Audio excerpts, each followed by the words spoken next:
Hello, আমরা শুরু করি। পার্টিসিপেন্টস 227 জন।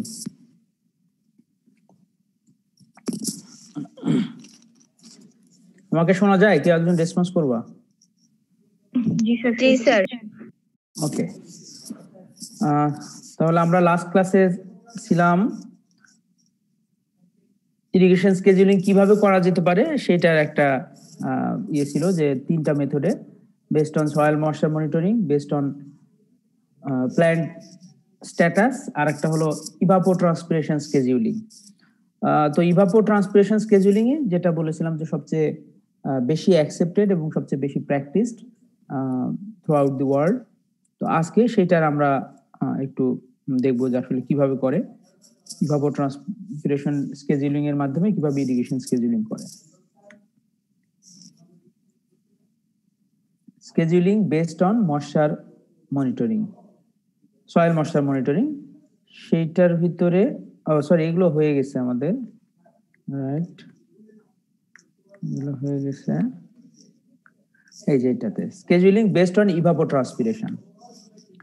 আচ্ছা, এই স্লাইড যেটা তোমরা দেখতে পাচ্ছ, আমার স্লাইড কি ফুল স্ক্রিন দেখা যাচ্ছে আজকে?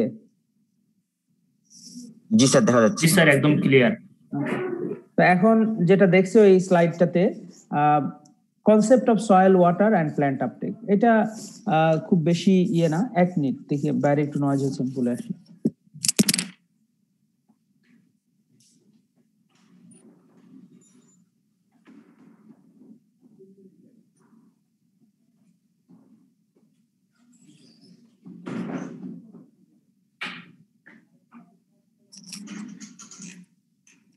সরি। আচ্ছা, যেটা দেখছো সেটা হলো আমরা সয়েল ময়েশ্চারের তিনটা কন্ডিশন এখানে দেখাচ্ছি। একটা হলো লেফট মোস্ট যেটা, সেটা স্যাচুরেশন কন্ডিশন, তারপরে হলো ফিল্ড ক্যাপাসিটি এবং উইল্টিং পয়েন্ট। সয়েল সায়েন্সে আমার মনে হয় তোমরা এই ইয়েগুলো একটু পড়েছো, যে আমরা জানি যে আসলে সয়েলের প্রপোর্শন যেটা, সয়েলের যে কম্পোজিশন, একটু মনে আছে তোমাদের? 45% থাকে মিনারেলস, তাই না? সো 45% থাকে মিনারেলস, 5% থাকে on an average organic matter, right? তবে 45 এবং অর্গানিক ম্যাটার, এয়ার ওয়াটার, হ্যাঁ। তার মানে 50% হলো তোমার এখানে ভ্যাকিউম স্পেস, ফাঁকা স্পেস, যেটার ভিতরে এয়ার এবং ওয়াটার। এটা কিন্তু আসলে 25-25 বলতেছি, আসলে 25-25 থাকে না, এটা কখনো 35-15, হ্যাঁ, 40-10 বা এরকম হয়ে যায়। মানে এটা যখন তুমি ইরিগেশন দিবা তখন এয়ার স্পেস গুলো থেকে বাতাস বের হয়ে ওখানে ওয়াটার অকুপাই করবে, তাই না? ইভেন ওই 50%, বাকি 50% যে সয়েল অর্গানিক ম্যাটার এবং মিনারেল কম্পোজিশন, ওখানেও কিন্তু যদি অর্গানিক ম্যাটার অর্গানিক সয়েল হয় তাহলে এখানে অর্গানিক ম্যাটার 5% এর বেশি, ইভেন আপ টু 20% হতে পারে। আবার যদি এটা মিনারেল সয়েল হয়, আমাদের দেশে যেমন অর্গানিক ম্যাটার খুবই কম, 1% বা তারও কম হতে পারে, বাকিটা মিনারেল কম্পোজিশন। তা এইটা আসলে ভ্যারি করে। তাহলে আমরা যেটা বুঝলাম সেটা হলো যে আমাদের সয়েলের যে ময়েশ্চার সেটা কিন্তু থাকে পোর স্পেসের মধ্যে, তাই না?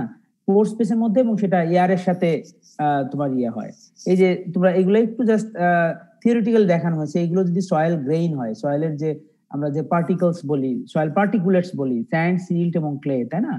তো সয়েলের যে গ্রেইন গুলোর মাঝখানে যে এই যে স্পেস গুলো, এই স্পেস গুলোর মধ্যে কিন্তু এয়ার এবং ওয়াটার কিন্তু অকুপাই করে থাকে। এখন যখন আমরা সেচ দেই তখন কি হয়? সেচ দিলে হলো যে একেবারে ফ্লাড ইরিগেশন যখন দিয়ে দেই তখন কি হয়, এর পুরাটা এই যে পোর স্পেসের যে 50% সেই পুরোটাই কিন্তু তোমার এখানে ইয়ে চলে যায়। মানে এই যে আমরা যেমনটা দেখতে পাচ্ছি যে ডার্ক ব্লু যে কালারটা, এটা কিন্তু ওয়াটার, পুরাটাই কিন্তু ওয়াটার অকুপাই করে ফেলে, বাতাস বের হয়ে আসে তখন। হ্যাঁ, তো তখন এই অবস্থায় তুমি একদলা মাটিকে যদি তুলে নিয়ে আসো বা একটা যদি ঢিলাকে তুলে নিয়ে আসো, মানে এর ভিতরে যে পানিগুলো থাকে সেই পানিগুলো কিন্তু কি হয়, খুবই লুজলি অ্যাসোসিয়েটেড থাকে। এই ক্লে গুলো কিন্তু এগুলোকে ধরে রাখতে পারে না, কারণ পুরাটা স্যাচুরেটেড থাকে। এই অবস্থায় তুমি রেখে দিলে কি হবে, এমনি সয়েলটা কি হবে, এভাবে কিন্তু পুরাটা থাকবে না। তুমি 1-2 দিন পরে গিয়ে দেখবা যে সয়েলের কিন্তু ময়েশ্চার কমে গেছে। কারণ কি? কারণ এই যে গ্র্যাভিটেশনাল যে ফোর্স আছে, মাধ্যাকর্ষণ শক্তি, ওইটার কারণে কিন্তু এই পানিগুলো এই পোর স্পেসের মধ্যে থাকতে পারে না। তখন কি হয়, এগুলো একেবারে পার্কুলেশন হয়ে যায়। তোমার মাটির নিচের লেয়ারে চলে যায়, তাই না? এইভাবে এরকম করে যেতে যেতে একেবারে অ্যাকুইফার, যেটা আমরা বলি ওয়াটার টেবিল বা অ্যাকুইফার, সেগুলো সেখানে চলে যাচ্ছে, অ্যাকুইফারে চলে যাচ্ছে। তাহলে তখন কিন্তু এখানে ওই জায়গাটা এয়ার এসে দখল করবে। পরের ফিগারটাতে এসে দেখো, এই যে এখন খেয়াল করে দেখো, এখন ওয়াটার গুলো, ডার্ক ব্লু কালার গুলো, এই যে সয়েল পার্টিকেলের, আমার কার্সর কি দেখা যাচ্ছে?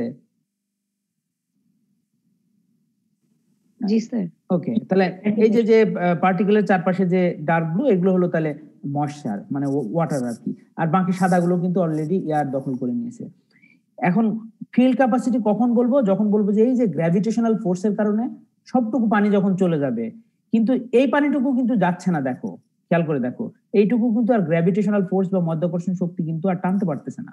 কারণ কি? কারণ এই পানিটুকু সয়েল পার্টিকেলের যে একটা, আমরা আবার একটা জানি না, একটা হলো একটা পার্টিকেল, কিন্তু এই সয়েল পার্টিকেলেরও কিন্তু একটা ফোর্স আছে। আমি এই যে গত ক্লাসে বলেছিলাম যে কোনো সয়েল পার্টিকেল কিন্তু they are colloid in nature আর হাইগ্রোস্কোপিক ইন নেচার, এটা কিন্তু পানিগ্রাহী। তাহলে ওরা কিন্তু পানিকে ধরে রাখার কিন্তু একটা অ্যাট্রাকশন বা ফোর্স কিন্তু তাদের আছে। সেই ফোর্সের কারণে এই পানিগুলোকে ধরে রেখেছে, যে ফোর্সটা আমার যে গ্র্যাভিটেশনাল ফোর্স সেইটার থেকে বেশি, যার ফলে কিন্তু এই পানিটুকু আর যেতে পারেনি। বোঝা গেল? এই কন্ডিশন যখন চলে আসবে, যখন প্রত্যেকটা পোর্স পার্টিকেলের গায়ে যে ওয়াটারটা থেকে গেছে এবং গ্র্যাভিটেশনাল ওয়াটারগুলো নিচে চলে গেছে, জাস্ট ওই লেভেলটাকে আমরা বলতেছি ফিল্ড ক্যাপাসিটি। মানে এক্সেস ওয়াটার আর নাই, যে পানিটা আর পার্কুলেশন হওয়ার সুযোগ নাই। এখন এই পানিটুকু যেগুলো হবে সেগুলো হলো ইভাপোরেশন হতে পারে অথবা প্ল্যান্ট আপটেক করতে পারে। বোঝা গেল? তাহলে গ্র্যাভিটেশনাল, এই যে গ্র্যাভিটেশনাল ফোর্সে আমার এই পরিমাণ ইরিগেশন আসলে দিয়ে কোনো কাজ নাই। কারণ এই যে পানি, যেটা এই পানিগুলো কিন্তু প্ল্যান্টও নিতে পারবে না, বা এটা কিন্তু সয়েলও ধরে রাখতে পারবে না, আননেসেসারি। এটা কিন্তু গ্র্যাভিটেশনাল ফোর্সের কারণে চলে যাবে এবং একসময় এই ফিল্ড ক্যাপাসিটিতে চলে আসবে। এখন ফিল্ড ক্যাপাসিটি থেকে এই পানিগুলো পরবর্তীতে তুমি যদি সয়েল এক্সপোজড রাখো তাহলে এটা ইভাপোরেশন হয়ে যাবে। যদি এখানে প্ল্যান্ট গ্রো করে তাহলে প্ল্যান্ট আপটেক করবে এবং সেটা ট্রান্সফার করবে, এবং সাথে পাশাপাশি ইভাপোরেশন হবে, সেটাকে আমরা টোটাল প্রসেসটাকে বলছি ট্রান্সপিরেশন। তো সেই অবস্থায় চলে যাবে। এখন এইটা উইল্টিং, ময়েশ্চার লস হতে হতে একটা সময় চলে আসবে।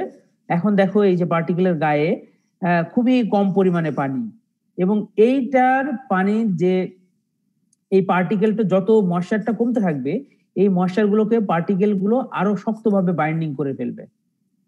বুঝতে পারছো? তখন এই যে বাইন্ডিং ফোর্স, এই পানিটুকু যেটুকু আছে, এই যে ডার্ক ব্লু যেটা, এইটাকে কিন্তু প্ল্যান্ট আর তার যে সাকশন ফোর্স সেইটা দিয়ে কিন্তু আর সে উপরে তুলতে পারে না।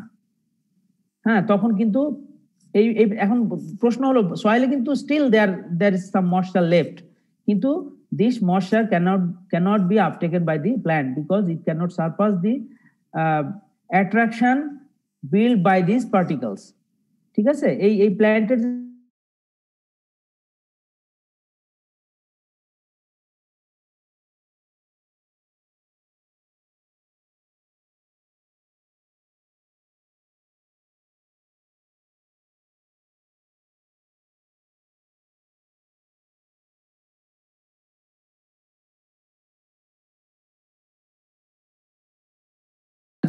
প্ল্যান্ট যে সময় আর সয়েল ময়েশ্চার টানতে পারবে না, সেই সময়টাকে বলা হবে আমার উইল্টিং পয়েন্ট। বোঝা গেল প্রসেসটা তাহলে কিভাবে যাচ্ছে? এখন এই পানিটুকু কিন্তু তুমি রিমুভ করতে পারো। এটা কিভাবে রিমুভ করা যাবে বলো তো? ওভেন ড্রাই করে। হ্যাঁ, ওভেন ড্রাই। তুমি যদি ফিল্ড থেকে নিয়ে এসে যদি এটা ওভেনে ড্রাই করো তাহলে কিন্তু এটা তখন চলে যাবে। ওভেন ড্রাই করার পরেও কিন্তু কিছু পানি কিন্তু স্টিল এটা ইয়েতে থাকে, যেটা স্ট্রাকচারাল ওয়াটার বলে, সেটা কিন্তু তুমি কখনোই রিমুভ করতে পারবে না। হ্যাঁ, সেটা অন্য কথা, কিন্তু ওভেন ড্রাই করলে এই পানিগুলো চলে যাবে, তখন আমরা বলবো যে ময়েশ্চার আর নাই। এইটা হলো কথা। আচ্ছা, এটা যদি বুঝে থাকো তাহলে পরের স্লাইড গুলো একটু কম্পারেটিভলি ইজি লাগবে বা হয়তো একটু কমফোর্টেবল লাগবে। এখন এইটা একটু খুব খেয়াল করে দেখতে হবে, এটাতেও আরেকটা কনসেপচুয়াল বিষয়। এটা যদি বুঝতে পারো তাহলে ইরিগেশন স্কেজুলিং এর জিনিসটা অনেকটাই ক্লিয়ার হয়ে যাবে। ওই যে ফিগারটা আমি আগের স্লাইডে দেখালাম, এটা মনে করো টোটাল 100% একটা, আমি জাস্ট একটা বার ডায়াগ্রাম তৈরি করেছি। 100% তুমি যদি এটা চিন্তা করো, এখানে 100%, এই যে এখানে হলো 0%। আচ্ছা, এটা সয়েল ময়েশ্চারের ক্ষেত্রে আমি বুঝিয়েছি। এখন দেখো এই যে 3টা পয়েন্ট এখানে দিয়েছি, এখানে হলো স্যাচুরেশন, তারপরে এখানে হলো ফিল্ড ক্যাপাসিটি, এই লেভেলটা, এগুলোর কথা পরে বাদ দেই, আর এখানে হলো ওভেন ড্রাই কন্ডিশন। এই তিনটাই তো আমরা আগের স্লাইডে দেখলাম, তাই না? স্যাচুরেশন, ফিল্ড ক্যাপাসিটি আর ওভেন ড্রাই কন্ডিশন। আচ্ছা, এখন স্যাচুরেশনের এই যে স্যাচুরেশন থেকে ফিল্ড ক্যাপাসিটিতে আসা পর্যন্ত যে ময়শ্চারটুকু আছে সয়েলের মধ্যে, এটাকে আমরা কি বলছি? Gravitational water, rapid drainage. এটা খুব তাড়াতাড়ি ড্রেন আউট হয়ে যাবে। তুমি ফ্লাড ইরিগেশন দেওয়ার 2 দিন পরে গিয়ে দেখবে যে জমিটা কিন্তু গতকাল যে অবস্থায় ছিল সেই অবস্থায় আর নাই, অনেক পানি কিন্তু চলে গেছে। আসলে এটা পার্কুলেশন হয়ে গেছে। গ্র্যাভিটেশনাল ওয়াটার, এটা গ্র্যাভিটেশনাল ফোর্স এটাকে টান দিয়ে নিচে নিয়ে চলে গেছে। আচ্ছা, এইটুকু প্ল্যান্টের জন্য এই ময়শ্চারের আসলে এটার কোনো ফাংশন নাই, এটাকে নিতে পারে না। আচ্ছা, এইবার ফিল্ড ক্যাপাসিটি থেকে এই যে পার্মানেন্ট উইল্টিং পয়েন্ট, যে পয়েন্টটা আমি বললাম, সেই পার্মানেন্ট উইল্টিং পয়েন্ট এইটুকু কি বলছে?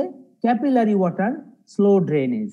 এটাও কিন্তু ড্রেনেজ হয়। আমি আগের স্লাইডে যদি আবার ফিরে যাই, এই যে ক্যাপিলারি কাকে বলে? ক্যাপিলারি বলে এই যে প্ল্যান্টের ফাঁকে ফাঁকে তোমার যে স্পেস থাকে, একটা এই স্পেসটাকেই কিন্তু যখন এটা একটা কন্টিনিউয়াস, তুমি যদি একটা টিউব বা একটা কলাম হিসেবে ধরো, সেটাকে ক্যাপিলারি বলে। ক্যাপিলারিটা আমি আসলে বোর্ড হলে হয়তো বোঝাতে পারতাম, কিন্তু এখানে বোঝানো যাচ্ছে না। ক্যাপিলারি বলতে গেলে একটু যদি তোমাকে আমি বুঝাই, যে তুমি ইরিগেশন দেওয়ার পরে হঠাৎ করে দেখবা যে 1 দিন 2 দিন পরে মাটিটা ফেটে গেছে। ফেটে গেছে কেন? ফেটে গেছে, এবং এই ফাটাটা কিন্তু শুধু সারফেস না, এই ফাটাটা কিন্তু একেবারে বেশ খানিকটা নিচ পর্যন্ত, কারণ ওই ফাটলটা দিয়েই তোমার পানিগুলো আসলে লস হচ্ছে, ইভাপোরেশন হচ্ছে। তো ওই ফাটল, ওইটাকে বলা হয় ক্যাপিলারি। হ্যাঁ, তার মানে ক্যাপিলারি হলো সয়েল স্পেসের একটা কন্টিনিউয়াস একটা কলাম যদি তুমি চিন্তা করো, বা কন্টিনিউয়াস একটা লাইন যদি চিন্তা করো, সেটাকে ক্যাপিলারি বলা হচ্ছে। তাহলে এই যে এই ওয়াটার গুলোকে আমরা বলতেছি ক্যাপিলারি ওয়াটার। হ্যাঁ, এই ক্যাপিলারি ওয়াটার গুলো কি, they are subjected to very slow drainage. এরাও ড্রেনেজ হয়, কিন্তু আস্তে আস্তে হয়। তাহলে ওখানে ওই ওয়াটারটুকু ড্রেনেজ হচ্ছে, প্লাস কিন্তু প্ল্যান্ট আপটেক করতেছে। আচ্ছা, তারপরে ওই পার্মানেন্ট উইল্টিং পয়েন্টের পরে এই যে এই স্টেজে গিয়ে যেটা হবে, এই স্টেজের পরে বাকি স্টেজ যেটা থাকবে আমি দেখাই।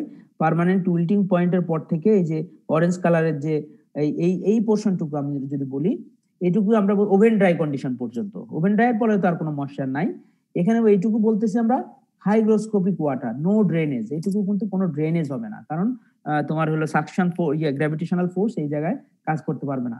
এটা তো প্ল্যান্টও নিতে পারবে না, ইভেন এটা গ্র্যাভিটেশনাল ফোর্সও কাজ করতে পারবে না, যার ফলে ওই ওয়াটারটুকু কিন্তু আসলে ওভেন ড্রাই করা ছাড়া এটুকু আর যাবে না। হাইগ্রোস্কোপিক ওয়াটার আমরা এটুকু বলতেছি। তাহলে আমার প্ল্যান্ট আসলে কোন ময়শ্চারটুকু আমার নিতে পারে? আমরা যদি এখন খেয়াল করি, টোটাল যে আমরা 100% ময়শ্চার দেখলাম, তাহলে বা এটা একটা ময়শ্চারের 100%ও বলতে পারি এবং স্টেজও বলতে পারি। তাহলে কোন স্টেজের ময়শ্চার আমার প্ল্যান্টের জন্য আসলে আপটেক করতে পারে? এই যে ফিল্ড ক্যাপাসিটি থেকে শুরু করে পার্মানেন্ট উইল্টিং পর্যন্ত এই ময়শ্চারটুকু, এই যে আমরা এই যে ব্লু কালারের যে ব্রেস বা সেকেন্ড ব্র্যাকেট প্যারেনথেসিস যেটা বুঝিয়েছি, এই ক্যাপিলারি ওয়াটার স্লো ড্রেনেজ, এই ওয়াটারটুকুই কিন্তু আসলে প্ল্যান্টের জন্য অ্যাভেলেবল, এবং প্ল্যান্ট এটাই কিন্তু আসলে ইউজ করে, এটাই ট্রান্সফার করে, এটাই ইভাপোট্রান্সপিরেশন হয়। এটুকু বুঝছো কিনা? না বুঝলে এটুকু তো আবার বোঝানোর বিষয় আছে। একটু কেউ একজন দুজন একটু রেসপন্স করো আমাকে। জি স্যার। আচ্ছা, তাহলে এইটুকু প্ল্যান্টই কিন্তু এইটুকু ওয়াটার কিন্তু নিতে পারতেছে। এখন এইটুকু ওয়াটার যখন নেয় প্ল্যান্টের জন্য, মনে করো তুমি ইরিগেশন দিলা, আজকে এখানে ইরিগেশন দিলা, তাহলে ইরিগেশন, ফ্লাড ইরিগেশন দেওয়ার পরে কি হলো? সয়েল স্যাচুরেশন লেভেলে চলে গেল, বা যে কোনো ইরিগেশন দিলে স্যাচুরেশন লেভেলে চলে গেল। 2 দিন পরে ফিল্ড ক্যাপাসিটিতে পৌঁছে গেল সয়েল। তারপরে প্ল্যান্ট আপটেক করতেছে, ইভাপোরেশন হচ্ছে বা ইভাপোট্রান্সপিরেশন হচ্ছে। হইতে হইতে তুমি কি একেবারে পার্মানেন্ট উইল্টিং পর্যন্ত সয়েল ময়শ্চারকে যেতে দিবা? না স্যার, গেলে তো রাইট, কারণ পার্মানেন্ট উইল্টিং পয়েন্টে যদি তুমি যেতে দাও, just this is a matter of কি বলবো 1 ডে অর 1 আওয়ার, এটা যদি পাস করে, তাহলে প্ল্যান্ট কিন্তু পার্মানেন্ট উইল্টিং পয়েন্ট মানে হলো যেই পয়েন্টে প্ল্যান্টকে আর ফেরানো সম্ভব হবে না। এমনি প্ল্যান্ট যদি ময়শ্চার সাফার করে, তাহলে সে কি হয়? সে উইল্টিং হয়, নেতিয়ে যায়। তোমরা যদি খুব সানলাইট, যেদিন খুব বেশি সূর্যের তাপ হয়, সেদিন গিয়ে তোমরা যদি একটা প্ল্যান্টকে ইয়ে করে দেখবা যে পাতাগুলো একটু ঢলে পড়েছে, হ্যাঁ, উইল্টিং হয়ে গেছে। কিন্তু এটা কিন্তু পার্মানেন্ট উইল্টিং পয়েন্ট না। তুমি যদি আবার ময়শ্চার দাও, আবার ইরিগেশন দাও, আবার কিছুক্ষণ পরে দেখবে যে প্ল্যান্টগুলো আবার ওই যে টার্গেট হয়ে গেছে, আবার পাতাগুলো কিন্তু আবার সতেজ হয়ে গেছে। তো পার্মানেন্ট উইল্টিং পয়েন্ট হলো ওই পয়েন্ট, যে পয়েন্টের পরে তুমি ইরিগেশন কেন পুরো সমুদ্র পানি এনে দিলেও প্ল্যান্ট আর আপটেক করতে পারবে না, বা প্ল্যান্ট আর ওই অবস্থায় ফিরে আসতে পারবে না। তার মানে এটা সেলগুলো ড্যামেজ হয়ে যাবে, সে আর আগের মতো রিভাইভ করতে পারবে না। তাহলে তুমি কিন্তু ওই পর্যন্ত যেতে দিতে চাও না প্ল্যান্ট মানে ইয়েতে সয়েল ময়েশ্চারকে, তাহলে ওই পর্যন্ত পৌঁছতে দিতে চাও না পার্মানেন্ট উইল্টিং পয়েন্ট পর্যন্ত, তার আগেই কিন্তু আমাকে সেচ দেওয়ার ব্যবস্থা করতে হবে। বোঝা গেল এইটুকু? তাহলে ফিল্ড ক্যাপাসিটি থেকে শুরু করে পার্মানেন্ট উইল্টিং পয়েন্ট পর্যন্ত প্ল্যান্ট সয়েল ময়েশ্চার আপটেক করতে পারে, কিন্তু আমরা সয়েলের ময়েশ্চার আমরা পার্মানেন্ট উইল্টিং পর্যন্ত পৌঁছতে দেবো না, তার আগে আবার ইরিগেশন দিতে হবে যেন প্ল্যান্ট সাফার না করে। তাহলে এইটা কতক্ষণ আগে দিবা, কতক্ষণ আগে দিবা?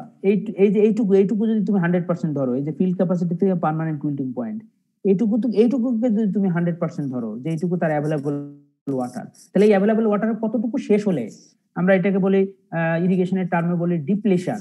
ডিপ্লেশন মানে হলো নিঃশেষ হয়ে যাওয়া। হ্যাঁ, তাহলে কতটুকু শেষ হওয়া পর্যন্ত তুমি অ্যালাউ করবা, মানে কতটুকু শেষ হতে দিবা? সাধারণত এটা আমরা বলি যে 70% যাওয়ার পরে আমরা ইরিগেশন দিব, তার মানে 30% আমি হাতে রেখে দিচ্ছি পার্মানেন্ট উইল্টিং পয়েন্টের আগেই, আমি 30% আগেই আমি এটাকে ইয়ে করে দেবো, ইরিগেশন দিয়ে দিব। কোনো ক্রপ আবার কোনো অ্যাগ্রোনমিস্ট বা কোনো ক্রপের ক্ষেত্রে বলে যে না 30% না, এটা 50% ডিপ্লেশন হওয়ার পরে, 50% চলে যাওয়ার পরে তুমি আবার আর একটা ইরিগেশন দাও। ঠিক আছে? তাহলে এই যে এখানে এই জিনিসটা আমি বুঝিয়েছি। দেখো এখানে একটু ইকুয়েশন, জিনিসটা কঠিন ভাবার কিছু নাই। WT হলো ওয়াটার অ্যাভেলেবল টু প্ল্যান্ট, তার মানে এই যে এখান থেকে শুরু করে এই পর্যন্ত এই টোটাল এই ইয়েলো এবং এই যে কিয়ান কালার যেটা। আচ্ছা, DS হলো water managed by irrigation scheduling, তার মানে আমি এই যে এই ওয়াটারটুকু যেটা এই যেটা হলো WT by WDS water available to plant under stress condition, এই যেটুকু যেটা নীল কালার যেটা আকাশী কালার, এইটুকু প্ল্যান্ট অ্যাভেল করতে পারে, কিন্তু সেটা প্ল্যান্ট স্ট্রেস কন্ডিশনে পড়ে যাওয়ার চান্স আছে, আমি ওই পর্যন্ত যেতে দেবো না, এইটুকুকে আমি হাতে রাখবো। তার মানে আমাকে কিন্তু ইরিগেশন আমাকে এইটুকুই আসলে এই যে বলছে water managed by irrigation scheduling, এইটুকুর মধ্যে আমাকে ইরিগেশন দিতে হবে, এইটুকুর মধ্যে আমাকে। স্যাচুরেশন লেভেলে তো ওয়াটার অ্যাভেলেবল, কিন্তু প্ল্যান্ট এটা আপটেক করতে পারে না কেন? পারে, কিন্তু সেটা খুবই মানে খুব কুইকলি এটা ডিপ্লিট হয়ে যায়, জন্য প্ল্যান্টের ওইটা কোনো মানে কতক্ষণ তুমি ইরিগেশন দেওয়ার 1 ঘন্টা 2 ঘন্টা 3 ঘন্টার মধ্যে ইয়ে হয়ে যাবে, কতটুকু পানি নিবে, অ্যাভেলেবল করতে পারে না তা না, মানে ওই ওয়াটারটা কিন্তু এত বেশি মানে ভালনারেবল, গ্র্যাভিটেশনাল ফোর্স ওকে টান দিয়ে নিয়ে চলে যায়, করতে পারে না তা না, কিন্তু সেইটা আসলে খুবই কম সময়ের জন্য এটা কিন্তু তোমার কি বলবো যে এটা দিস ইজ নট সিগনিফিকেন্ট। এই যে ইয়েটা আমি এখানে বারটা হয়তো অনেক বড় দেখানো হচ্ছে, এটা টোটাল ওয়াটারের পরিমাণ, কিন্তু এই বেশিরভাগ ওয়াটারটা কিন্তু খুব কুইকলি চলে যায়, মানে টাইমের হিসাবে যদি তুমি চিন্তা করো, মানে এটা 1 ঘন্টা 2 ঘন্টার মতো হতে পারে। তো এইটুকুর মধ্যে আসলে প্ল্যান্ট খুব একটা ইয়ে করতে পারে না, বা যেটুকু নেয় সেটুকু আসলে ইনসিগনিফিকেন্ট, ওই জন্য ওইটাকে আমরা গোনায় ধরি না। আমরা আসলে আমাদের বেসিক যে ইয়েটা সেটা হলো ফিল্ড ক্যাপাসিটি থেকে শুরু করে পার্মানেন্ট উইল্টিং পয়েন্ট পর্যন্ত, এইটুকুই। আচ্ছা, আচ্ছা এখন যদি আমি বলি, মনে করো এই জায়গায় ইরিগেশন দিলাম, দেওয়ার পর খুব কুইকলি ফিল্ড ক্যাপাসিটি চলে আসলো। এখন ফিল্ড ক্যাপাসিটিতে আসার পর এটা মনে করো আজকে 0 ডে বা 1 ডে, এইটা তুমি হলো এইটুকু মনে করো যে আমি এখন যদি সেন্টিমিটারে হিসাব করি, এখন মনে করো যে 10 সেন্টিমিটার পানি এখানে আছে, তুমি খেয়াল করে দেখো ফিল্ড ক্যাপাসিটি থেকে পার্মানেন্ট উইল্টিং পয়েন্ট পর্যন্ত যেতে 10 সেন্টিমিটার পানি আছে সয়েল কলামের মধ্যে মনে করো। এখন আমার অ্যালাউয়েবল সয়েল ডিপ্লেশন, অ্যালাউয়েবল মানে আমি কতটুকু আমি এই পানিটাকে ইভাপোট্রান্সপিরেশন হতে দিব ইরিগেশন দেওয়ার আগ পর্যন্ত, সেটা আমি বললাম যে 50%। প্রতিদিন 1 সেন্টিমিটার করে পানি ইভাপোট্রান্সপিরেশনের মাধ্যমে লস হচ্ছে। তাহলে আজকে যদি আমি ইরিগেশন দিই, নেক্সট ইরিগেশন কবে দেব? 5 দিন পরে। 5 দিন পরে, এক্স্যাক্টলি। এই তো ইরিগেশন স্কেজুলিং হয়ে গেল, এটা ইরিগেশন স্কেজুলিং। তাহলে তার মানে 10 সেন্টিমিটার পানি ছিল, প্রতিদিন 1 সেন্টিমিটার করে পানি যাচ্ছে, কিন্তু আমি 10 দিন পর্যন্ত কিন্তু ওয়েট করব না। 10তম দিন আমি বলছি যে এর 50% অ্যালাউয়েবল সয়েল ওয়াটার ডিপ্লেশন, 50% কে আমি অ্যালাউ করব ডিপ্লেশন হওয়ার জন্য, প্ল্যান্ট আপটেক করুক, তখনই আমি ইরিগেশন দেবো। তার মানে আমার 5 সেন্টিমিটার কিন্তু আসলে আমার ইউজেবল, 5 সেন্টিমিটার আমাকে হাতে রেখে দিতে হবে। তাহলে 5 সেন্টিমিটার যদি হাতে রেখে দেই, 5 সেন্টিমিটার যদি আমার অ্যালাউয়েবল, যদি আমার মানে ইউজেবল ওয়াটার হয়, প্রতিদিন 1 সেন্টিমিটার করে যদি ইভাপোট্রান্সপিরেশন হয়, আজকে যদি ইরিগেশন দেই, 5th ডেতে আমাকে আবার ইরিগেশন দিতে হবে। এইটাই হলো আমার ইরিগেশন স্কেজুলিং। এটা নির্ণয় করা হবে কিভাবে যে 1 সেন্টিমিটার কমলো না, হ্যাঁ দ্যাটস দ্য পয়েন্ট। হ্যাঁ ওইটাই হলো পরের স্লাইড গুলো। এইটুকু কিন্তু খুব ইজি। এই যে আমরা যে এটা বললাম, প্রত্যেকটা ইরিগেশন স্কেজুলিং এর বেসিস হলো এইটা, যে এই যে তোমার এই এটা আমি যে এতক্ষণ যে পয়েন্টটা বললাম। হ্যাঁ এখন তুমি যে কথাটা বলছো যে এইটা যে আসলে স্যার প্রতিদিন যে 1 সেন্টিমিটার করে পানি যাচ্ছে, সেইটা হলো তো আসলে ইটি, তাই না, ইভাপোট্রান্সপিরেশন। সেইটা আমরা কিভাবে ক্যালকুলেট করব? আবার হলো সয়েলে যে আমার 10 সেন্টিমিটার পানি আছে, সেটাই বা আমি কিভাবে ক্যালকুলেট করব, তাই না? তাহলে এই ক্যালকুলেশন গুলোর বিষয় আছে, এইটাই আমরা পরবর্তীতে স্লাইড গুলোতে আমরা আলাপ করব। এবং ইভাপোট্রান্সপিরেশন, তাহলে আমি কি পরে স্লাইডে যেতে পারি না? এইটুকু বুঝলেই কিন্তু ইরিগেশন স্কেজুলিং এর জন্য কিছু ক্যালকুলেশনও থাকে, খুব ইজি হয়ে যায় এবং কনসেপ্টটা ক্লিয়ার হয়। আচ্ছা এই জায়গায় দেখো এখন আরেকটা জিনিস আমি এখানে দেখতেছি, আমরা একটা জিনিস একটা বলি যে রুট জোন বলি প্ল্যান্টের, বা অ্যাক্টিভ রুট জোন বলি, কখনো কখনো এটাকে রাইজোস্ফিয়ার টার্মও বলা হয়। হ্যাঁ, তো রাইজোস্ফিয়ার টার্ম বা রুট জোন বলতে গেলে আসলে কোনটুকুকে বোঝাই আমরা, এটা অনেকেই বোটানিস্ট, অ্যাগ্রোনমিস্ট এদের মধ্যে একটু থাকে অনেক সময়। কেউ বলে একেবারে যে রুট, আসলে রুটের যেখান থেকে জিরো থেকে, এটা কলার রিজিয়ন বা নেক রিজিয়ন বলি আমরা, সয়েল থেকে যেখান থেকে তোমার রুটটা ইনিশিয়েট করতেছে, ওখান থেকে একেবারে দেখো শেষ পর্যন্ত রুট ডেপথ, একেবারে এই পর্যন্ত রুট ডেপথ, তাহলে 0 থেকে 100% পর্যন্ত। আচ্ছা এখন প্ল্যান্ট ওয়াটার এই টোটালটা হলো রুট জোন, যেটুকু তার হলো। হ্যাঁ বলো। অ্যাক্টিভ রুট জোন কি সেন্টিমিটারে বলবো নাকি না পার্সেন্টেজে? না, সেন্টিমিটারে বলতে হবে অ্যাক্টিভ রুট জোন। আমি এখানে জাস্ট রুট ডেপথটা বোঝানোর জন্য বুঝিয়েছি, এই ডান পাশে যে স্টেটমেন্টটা আছে সেটা বোঝানোর জন্য আমার কিন্তু এই রুট ডেপথ এখানে পার্সেন্ট হিসেবটাতে দেওয়া ছিল। আচ্ছা এখন দেখো এই যে এই পাশে বলা হচ্ছে, তুমি যদি সেন্টিমিটারে চিন্তা করো, 0 থেকে মনে করো 30 সেন্টিমিটার, এখানে বলছে দেখো এই পাশে ওয়াটার আপটেক, এই যে নিচের যে 75% থেকে 100% রুট ডেপথ যেটা আছে, এইটুকু মানে 25%, তাই না? নিচের একেবারে লোয়েস্ট 25% রুটের যে অংশ, সেটা দিয়ে মাত্র 10% ওয়াটার আপটেক করতেছে। আবার তারপরে তার উপরে 75 থেকে তার মানে 50%, তার মানে 25%, এটা 20% করতেছে। এবং এই যে নিচে থেকে 50 থেকে 25% পর্যন্ত, এই 25% 30%, তার মানে আমি বলতেছি যে রুটের ঘনত্ব দিয়ে বা রুটের অ্যাক্টিভিটিস কিন্তু সব জায়গায় কিন্তু সমান না। এটুকু বোঝানোর জন্য আসলে এই পার্সেন্টটা বোঝানো হয়েছে, সব জায়গায় সমান না। এই জায়গাটাতে খেয়াল করে দেখো যে একেবারে যেটা সারফেস লেভেলের দিকে যেটা, সেখানে হলো কিন্তু ওয়াটার আপটেক এই রুটগুলো বেশি করতেছে, তারপরের রুটগুলো একটু বেশি কম করতেছে, তার রুট কম করতেছে, তার চেয়ে কম করতেছে। এখন বলতেছে plant root uptake 70% water from the top 50%, এটা বোঝানোর জন্য এই পার্সেন্ট আমি বুঝিয়েছি। দেখো 70% ওয়াটার, এই যে 30 আর 40 যদি যোগ করো, সেটা কিন্তু এই যে টোটাল রুট জোনের 50% এর মধ্যেই কিন্তু যে রুট গুলো আছে বা রুট হেয়ার আছে, এটা দিয়েই কিন্তু তার টোটাল যে সয়েল ময়েশ্চার রিকোয়ারমেন্ট, সেটা কিন্তু 70% সে কিন্তু কভার করতে পারছে। এই জন্য this region of root is called root zone. এই জন্য আমি বলতেছি যে এটা নিয়ে একটু কনফিউশন আছে, কোথাও কোথাও এটাকে রুট জোন বলতে গেলে বলে যে না, পুরাটা যে জায়গায় রাইজোস্ফিয়ার সেটাই হলো রুট জোন, যেখান পর্যন্ত রুটের ব্যাপ্তি আছে। কিন্তু আমরা ইরিগেশনের ভাষায় বলতেছে যে না, পুরাটা একটা রুট হয়তো এই পর্যন্ত চলে গেছে, কিন্তু ওখানে তার ময়েশ্চার আপটেক খুবই কম, ওইটাকে আমি অ্যাক্টিভ রুট জোন হিসেবে নিব না। বলা হচ্ছে যে plant root uptake 70% water from the top 50% of the root zone, তার মানে এইটুকুকে বলা হচ্ছে অ্যাক্টিভ রুট জোন বা রুট জোন ইরিগেশনের ভাষায়। বোঝা গেল? ওকে, এবার ইভাপোট্রান্সপিরেশন কি, এটা নিয়ে আমরা আগেও অনেক কথা বলেছি। ইভাপোট্রান্সপিরেশন হলো আসলে ইভাপোরেশন প্লাস ট্রান্সপিরেশন। ইভাপোরেশন হলো যে এই যে একটা ফিগার এখানে দেখিয়েছি, যে তুমি যদি প্ল্যান্ট গ্রো করে, ইভেন উইদিন দি প্ল্যান্ট বা বিটুইন প্ল্যান্টস, বিটুইন প্ল্যান্ট, একটা প্ল্যান্ট থেকে আরেকটা প্ল্যান্টের মাঝখানে যে সয়েলটা এক্সপোজড থাকে, সেখান থেকে কিন্তু সরাসরি ময়েশ্চার কিন্তু তোমার ইভাপোরেশন হয়, আর প্ল্যান্টের মাধ্যমে তো ট্রান্সপিরেশন হয়। তাহলে এই টোটাল একটা ফিল্ডের মধ্যে এই টোটাল প্রসেসটাকে বলা হচ্ছে ইভাপোট্রান্সপিরেশন, টোটাল লসটাকে বলা হচ্ছে ময়েশ্চারের। Evapotranspiration irrigation scheduling uses crop ET estimates to determine an irrigation amount and timing. আচ্ছা, এটা আগের স্লাইডে আমরা এটুকু বললামই। Is irrigation replace the water used by crop? That is ET since the last irrigation. আচ্ছা, এটা আমার মনে হয় খুব বেশি এখানে ইয়ে করার কাজ নেই।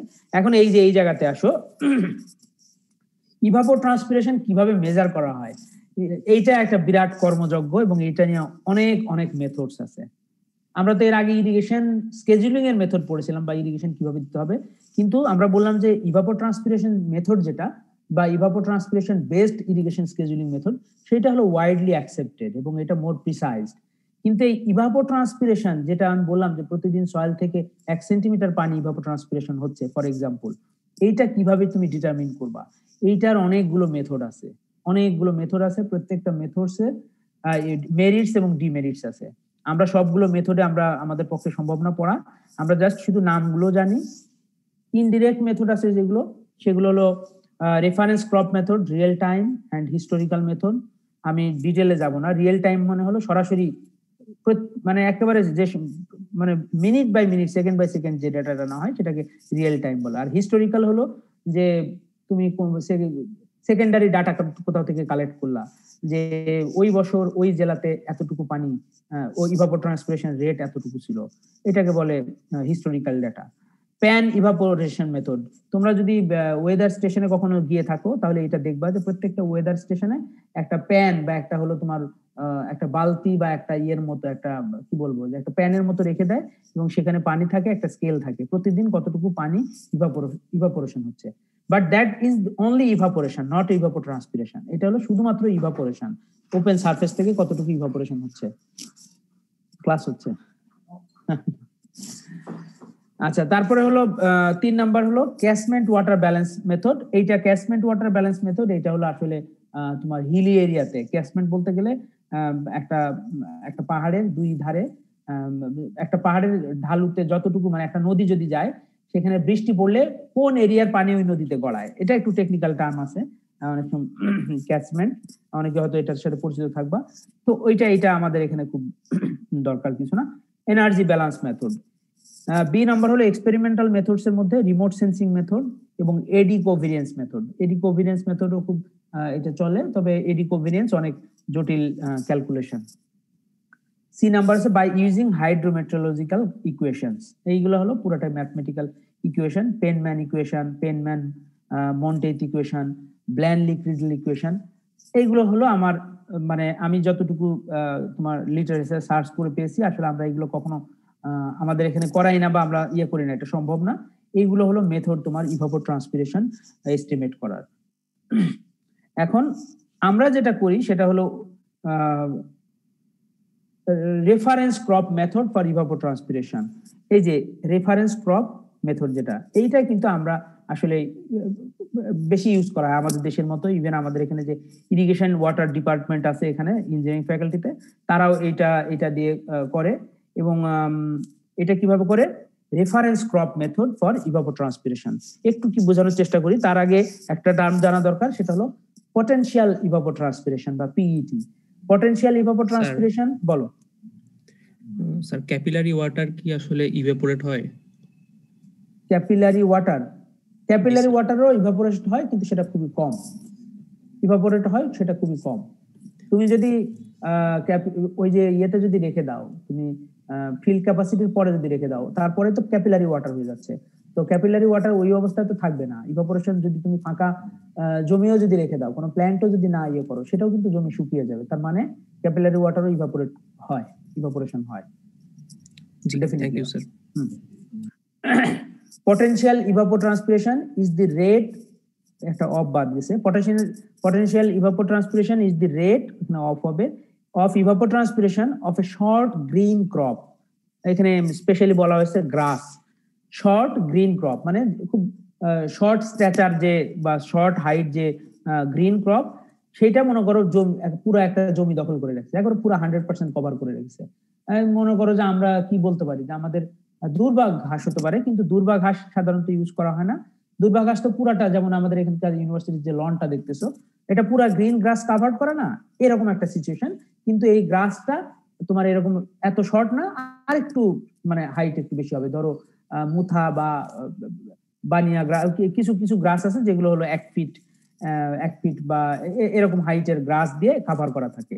এইরকম একটা সারফেস থেকে যতটুকু ইভাপোট্রান্সপিরেশন হয় সেটাকে বলা হচ্ছে পটেনশিয়াল ইভাপোট্রান্সপিরেশন। আবার পড়ি, potential evapotranspiration is the rate of evapotranspiration of short green crop or grass completely shading the ground of uniform height and with adequate water status in the soil profile। এখানে দেখো অনেকগুলো পয়েন্ট বলা আছে potential evaporation হওয়ার জন্য, বা কাকে বলবো সেটা হলো যে একটা শর্ট স্ট্যাচার্ড গ্রাস বা একটা গ্রিন গ্রাস ক্রপ থাকতে হবে যেটা সয়েল সারফেসকে কমপ্লিটলি কভার করবে। এবড়ো থেবড়ো না, এখানে একটা আছে ওখানে একটা আছে একটু জমি ফাঁকা আছে তা না, পুরা ইউনিফর্মলি কভার করবে। এবং সেটা হলো ইউনিফর্মলি কভার করবে এবং এই প্ল্যান্টটা দিয়েই ওই সয়েলের যে ইয়েটাকে যে সারফেস সেটাকে শেড দিয়ে রাখবে। এবং কি হবে, এই সয়েলটাতে তোমার হলো পর্যাপ্ত ওয়াটার থাকতে হবে, তার মানে হলো এটা ফিল্ড ক্যাপাসিটিতে থাকতে হবে। তাহলে এই অবস্থায় ওই জায়গাটুকু থেকে যে পরিমাণ ইভাপোট্রান্সপিরেশন হচ্ছে সেটাকে বলছে পটেনশিয়াল ইভাপোট্রান্সপিরেশন। এর চেয়ে বেশি তো ট্রান্সপিরেশন হতে পারে না। পটেনশিয়াল মানে আসলে কোনো কিছু ম্যাক্সিমাম ইয়াটাকে বোঝায়, যেটা পর্যন্ত হতে পারে, পারা যেতে পারে বা হতে পারে সেটাকে বলে পটেনশিয়াল। কিন্তু সেটা পটেনশিয়াল কিন্তু সবসময় হয় না। আমরা বলি না যে তোমার মধ্যে কিন্তু খুব পটেনশিয়ালিটি আছে, পটেনশিয়ালিটি আছে মানে তুমি অনেক কিছু করতে পারো কিন্তু তুমি কিছু করো না, এটা হলো পটেনশিয়ালিটি। দ্য পটেনশিয়াল ইভাপোট্রান্সপিরেশন হলো the maximum amount of evapotranspiration that can happen or that can occur when a short green crop or grass completely covered the area and there is sufficient soil moisture। ওই অ্যামাউন্টটাকে আমরা বলবো potential ইভাপোট্রান্সপিরেশন maximum. কিন্তু বাস্তবিক ক্ষেত্রে কিন্তু potential ইভাপোট্রান্সপিরেশন হয় না, কারণ ইভেন তুমি যদি ক্রপ ফিল্ডেও যাও দেখো সব জায়গায় কিন্তু ইউনিফর্ম কিন্তু স্ট্যান্ড থাকে না প্ল্যান্টের ক্ষেত্রে। কোনো কোনো জায়গায় একটু ফাঁকা থাকে, ফাঁকার মাঝখানে কিন্তু উইড চলে আসে, উইড গ্রো করতেছে। কোনো এক জায়গায় দেখছে উইডও নাই ক্রপও নাই, ওই জায়গায় সরাসরি কিন্তু ইভাপোট্রান্সপিরেশন শুধুমাত্র ট্রান্সপিরেশন হচ্ছে। আবার তুমি সবসময় কিন্তু ফিল্ড ক্যাপাসিটিতে থাকতেছে না, অনেক সময় কিন্তু সয়েল ময়েশ্চার কন্ডিশন অনেক কমে যাচ্ছে। সয়েল ময়েশ্চার কন্ডিশন যখন অনেক কমে যাচ্ছে তখন কিন্তু ইভাপোরেশনও কম হচ্ছে, ট্রান্সপিরেশনও কম হচ্ছে, তখন ইভাপোট্রান্সপিরেশন কমে যাচ্ছে। তাহলে ওইটা হলো অ্যাকচুয়াল কন্ডিশন। আমি ফিল্ডে ইভাপোট্রান্সপিরেশন যেটা হবে সেটা হলো অ্যাকচুয়াল কন্ডিশন। কিন্তু পটেনশিয়াল ইভাপোট্রান্সপিরেশন হলো এটা কিন্তু একটা একেবারে আদর্শ একটা ফিল্ড আমরা যদি ধরি এবং আদর্শ সয়েল ময়েশ্চার, এখানে পর্যাপ্ত সয়েল ময়েশ্চার আছে, সেখান থেকে যে পরিমাণ ট্রান্সপিরেশন হবে সেটা হলো পটেনশিয়াল ইভাপোট্রান্সপিরেশন। তাহলে actual evapotranspiration is or always or actual evapotranspiration should be or always less than the potential evapotranspiration। বোঝা গেল কি এটা? কেউ একটু রেসপন্স করো। আচ্ছা, ওপেন এ ভ্যালু বলো। পটেনশিয়াল ইভাপোট্রান্সপিরেশন মেজার করার সময় যদি গ্রাউন্ডটা ফুললি গ্রাস দ্বারা কভার থাকে তাহলে তো স্যার এখানে ট্রান্সপিরেশনটা বেশি হবে ইভাপোরেশন থেকে। তাহলে স্যার এটা কিভাবে মানে সর্বোচ্চটা কিভাবে মেজার করব? ট্রান্সপিরেশন বেশি হবে, হ্যাঁ। এইটাই মানে এইটাকে বলা হচ্ছে, আমরা যেহেতু ইরিগেশনের অ্যাসপেক্টে চিন্তা করতেছি না এবং এটা ক্রপের অ্যাসপেক্টে চিন্তা করতেছি, এই জন্য আমরা কিন্তু তোমার হলো ওই রকম কন্ডিশনটাকে চিন্তা করতেছি। কিন্তু একটু পরে গেলে তুমি বুঝবা যে বাস্তবে ওইটা কিন্তু হবে না। এটা আসলে ইভাপোট্রান্সপিরেশন যেটা, এটা কিন্তু আসলে থিওরিটিক্যাল একটা হলো তোমার একটা কনসেপ্ট। এই থিওরিটিক্যাল কনসেপ্টটাকে রেফারেন্স ধরে পরবর্তীতে বিভিন্ন ক্রপের ক্ষেত্রে তোমার ইভাপোট্রান্সপিরেশন ক্যালকুলেট করা হয়। কোনো একটা যদি তুমি ধরো, আদর্শ যদি একটা ধরো, যেমন হলো একজন আদর্শ মানুষ। একজন আদর্শ মানুষ বলতে গেলে একজন আদর্শ মানুষের সব গুণ থাকতে হবে। বাস্তবে কি এরকম থাকে? বাস্তবে থাকে না। আমরা ওইটাকে বলি টিপিক্যাল। টিপিক্যাল কন্ডিশন পাওয়া কিন্তু খুব মুশকিল, কিন্তু টিপিক্যালকে তোমার স্ট্যান্ডার্ড ধরে বাকিগুলোকে জাজ করা হয়। এখানেও তাই, কিন্তু বাস্তবে কিন্তু তুমি পটেনশিয়াল ইভাপোট্রান্সপিরেশন কোথাও হয় না, কিন্তু আমরা পটেনশিয়াল ইভাপোট্রান্সপিরেশনের কন্ডিশনটা তৈরি করি, ফিল্ড মানে একটা এক্সপেরিমেন্ট দিয়ে তৈরি করা হয়। এখন তুমি বলতেছো যে এখানে ট্রান্সপিরেশনটা বেশি হবে, কিন্তু ওইটাই তো আমার আসলে যেহেতু ক্রপের ক্ষেত্রে আমরা চিন্তা করতেছি, তাহলে ক্রপ ফিল্ডে তো আসলে আমরা কিভাবে চিন্তা করি? আমরা একজন অ্যাগ্রোনমিস্ট হিসেবে তুমি কি চিন্তা করো যে এটা ক্রপের মাঝখানে অনেক ফাঁকা ফাঁকা থাকবে? আমরা কিন্তু বলি যে ক্রপের প্রত্যেকটা ইউনিফর্ম ডিস্ট্রিবিউশন থাকবে প্ল্যান্ট দিয়ে। তো সেই জিনিসটাই কিন্তু এখানে চিন্তা করা হয়েছে। সেই জিনিসটা চিন্তা করে ওই কন্ডিশন থেকে কিভাবে হতে পারে ইভাপোট্রান্সপিরেশন সেটাই বোঝানো হয়েছে, কিন্তু এটা বাস্তবে আসলে হবে না। একটু পরে আমরা আগাই। আমি তোমার পয়েন্টটা আমি বুঝতে পেরেছি। আচ্ছা, this value is also called reference evapotranspiration. এটাকে রেফারেন্স ইভাপোট্রান্সপিরেশন বলা হয়, একই নাম, রেফারেন্স ইভাপোট্রান্সপিরেশন আর পটেনশিয়াল ইভাপোট্রান্সপিরেশন, এবং এইটাতে ক্যালকুলেশনে ET0 দিয়ে প্রকাশ করা হয়। Actual evapotranspiration is said to equal potential evapotranspiration when there is ample water, কিন্তু আসলে বাস্তবে এটা সবসময় হয় না। অ্যাকচুয়াল ইভাপোট্রান্সপিরেশন ওই পটেনশিয়াল ইভাপোট্রান্সপিরেশনের সমান হবে যখন সয়েলে এটা ফিল্ড ক্যাপাসিটি থাকবে এবং তোমার হলো সয়েলটা পুরাটা ক্রপ দিয়ে একেবারে ইউনিফর্ম স্ট্যান্ড থাকবে, তখন অ্যাকচুয়াল ইভাপোট্রান্সপিরেশন এবং পটেনশিয়াল ইভাপোট্রান্সপিরেশন সমান হওয়ার কথা, কিন্তু বাস্তবে হয়তো এটা সবসময় সমান হয় না। এটা গ্রাসল্যান্ডকে ইমাজিন করলে তো হয় স্যার। হ্যাঁ, সেটাই করা হবে, যে সেটা আমরা দেখাচ্ছি তোমাকে। এই যে এইটা দিয়ে দেখা, এই যে খেয়াল করে দেখো, এই যে এইটা আমি যে কন্ডিশনটা তৈরি বললাম না যে ইভাপোট্রান্সপিরেশন মাপার জন্য, সেটাকে তোমরা সয়েল সায়েন্সে কি পড়েছো? লাইসিমিটার নামে একটা টার্ম পড়ছো? এটা আগে একসময় আমাদের সয়েল সায়েন্স ডিপার্টমেন্টের যে এ পাশে একটা স্ট্রাকচার করা ছিল, ইরিগেশন ডিপার্টমেন্টে একটা স্ট্রাকচার করা আছে লাইসিমিটার। মাটির নিচে কিছু স্ট্রাকচার করা থাকে, উপরে ঘাস দেওয়া থাকে, মানে পানিটা কতটুকু ইভাপোট্রান্সপিরেশন হচ্ছে সেটা বোঝানোর জন্য। এরকম আন্ডারগ্রাউন্ড কতগুলো স্ট্রাকচার, এটার আমি ডিটেইল আমি এখন কিছু বোঝাবো না, শুধুমাত্র এই যে কতগুলো তোমরা পয়েন্ট দেখতে পাচ্ছ, এই যে দেখো এখানে এটা মাস্টার্ড ক্রপ দিয়ে করেছে, খেয়াল করে দেখেছো? এটার ভিতরে কিন্তু এই যে রাউন্ড যে একটা এর ভিতরে কিন্তু এই যে এরকম স্ট্রাকচার আছে, এই যে রেইন গজ আছে, ট্যাঙ্ক আছে, রিসিভার আছে, সেন্সর আছে, হ্যাঁ, এবং এখানে সয়েল ময়েশ্চার কতটুকু আছে এবং কতটুকু লস হচ্ছে এটা এখান থেকে মেজার করা হচ্ছে। মেজার করে সেটা কিন্তু পটেনশিয়াল ইভাপোট্রান্সপিরেশন বের করতেছে। এই যে প্রত্যেকটাতে কিন্তু এখন তুমি এটা মাস্টার্ডের জন্য করেছে, তুমি যদি রাইসের জন্য করো বা হুইটের জন্য করো, তাহলে এই যে এরকম একটা ফাঁকা জায়গা আছে, এখানে তুমি হুইট শো করতে, হুইট শোয়িং করার পরে এখান থেকে তুমি হুইটের ইভাপোট্রান্সপিরেশন বের করতে পারতে। আবার এই যে ডান পাশে আছে অটোমেটিক, এটা একটা ইয়েতে দেখেছি, একটা গ্রিন গ্রাসে খেয়াল করো 100% কভার করে রেখেছে। এখানে কিন্তু একটা এই যে সেন্সর বসিয়েছে এবং এই যে মেট্রোলজিক্যাল ডাটা তারা নিচ্ছে এবং এখান থেকে সরাসরি ইভাপোট্রান্সপিরেশন মেজার করতেছে। বোঝা গেল? তাহলে এইটা যেটা বের করতেছে, এই ইভাপোট্রান্সপিরেশন গুলো কি, এটা কি অ্যাকচুয়াল না পটেনশিয়াল? কেউ বলতে পারবে এটা? Potential, right. কারণ যখন এক্সপেরিমেন্ট করে করা হচ্ছে বা এরকম সেটআপ করে করা হবে, তখন এটা হলো পটেনশিয়াল ইভাপোট্রান্সপিরেশন। তাহলে এইভাবে পটেনশিয়াল ইভাপোট্রান্সপিরেশন এক্সপেরিমেন্টের মাধ্যমে বা ওয়েদার স্টেশনে তারা এইভাবে ডিটারমিন করতে পারে। স্যার, হ্যাঁ প্লিজ। স্যার অ্যাকচুয়ালি তো পটেনশিয়াল ট্রান্সপিরেশন বলতে তো কিছু নেই, কিন্তু আমরা যখন মেজার করব সেটা তো ওখানে অ্যাকচুয়ালটাই থাকার কথা। যখন স্যার আমরা মেজার করব তাহলে সেই মানটাই পাওয়ার কথা না? কোনটা মেজার করব? না না না, এই যে স্ট্যান্ডার্ড কন্ডিশনে যখন তুমি স্ট্যান্ডার্ড কন্ডিশন সেট করে যখন তুমি তৈরি করবা, তখন সেটাকে পটেনশিয়াল ইভাপোট্রান্সপিরেশন। আগে আমাদের স্ট্যান্ডার্ড কন্ডিশনটা সেট করে নিতে হবে। হ্যাঁ, যে এগুলোতে এক্সপেরিমেন্টে তাই করা হচ্ছে। এখানে সয়েল ময়েশ্চার পর্যাপ্ত থাকবে এবং দেখো গ্রিন গ্রাস এখানে বা এই যে ডান পাশে কিভাবে কভার করে রেখেছে, ইউনিফর্মলি স্ট্যান্ড, বুঝছো? এইজন্য এটাকে পটেনশিয়াল ইভাপোট্রান্সপিরেশন বলা হচ্ছে। Thank you. আচ্ছা, এখন যেটা হলো যে আমরা পটেনশিয়াল ইভাপোট্রান্সপিরেশন পেলাম। এখন মনে করো যে এইরকম এক্সপেরিমেন্ট কি প্রত্যেকটা ফার্মার করতে পারবে? প্রত্যেকটা এরিয়াতে করা সম্ভব না। তাহলে ইভাপোট্রান্সপিরেশন আমার অ্যাগ্রোনমি ফিল্ডে, হর্টিকালচার ফিল্ডে, ক্রপ বোটানি ফিল্ডে আমি কিভাবে ইভাপোট্রান্সপিরেশন বের করব? তাহলে ইভাপোট্রান্সপিরেশন বের করার জন্য এরকম সার্টেন একটা এরিয়াতে ওই একটা করে জেনে, মনে করো আমাদের এখানে কোনো একটা জায়গায় এরকম একটা পটেনশিয়াল ইভাপোট্রান্সপিরেশন বের করলো। এটা কিন্তু যে কোনো ক্রপ দিয়ে করা যেতে পারে, কিন্তু এই যে এখানে দেখো ইভাপোট্রান্সপিরেশন, এই ইকুয়েশনটা একটু খেয়াল করো, ইটিসি তার মানে হলো crop evapotranspiration or actual evapotranspiration equal to potential evapotranspiration into KC. KC হলো ক্রপ কোএফিশিয়েন্ট। এখন এই যে ক্রপ কোএফিশিয়েন্ট মানে হলো প্রত্যেকটা ক্রপের জন্য আলাদা আলাদা করে এক্সপেরিমেন্ট করে নিতে হবে। এটা কিন্তু একদিনের কাজ না, it's a series of experiment. এই যে এখানে খেয়াল করে দেখো, এটা কিন্তু গ্রিন গাছে করেছে, কিন্তু এখানে হলো মাস্টার্ড দিয়ে করেছে, এখানে হুইট দিয়ে করা হতো, এখানে তুমি অন্য কোনো ক্রপ দিয়ে করা যেতে পারতো, তাহলে কিন্তু এক একটার ক্ষেত্রে এক এক রকম হতো।